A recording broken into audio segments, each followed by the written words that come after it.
கிடந்த மனம் பூவாக மலர்ந்த விதம் கந்தாவும் கருணை என்றோ.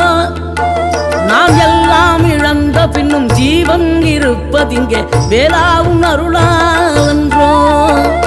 கோடி பணம் இருந்தாலும் மேலும் அதை தேடுகின்ற மானிடர்கள் கூட்டம் நடுவே மனம் தேடி உனை திரிந்தபடி திருப்புகழை பாடும் என நாடி வந்து காத்த குருவே. ஆசை எனும் தூண்டிலே மாட்டிக்கொண்ட என் மனதை இதமாக மீட்ட முருகா.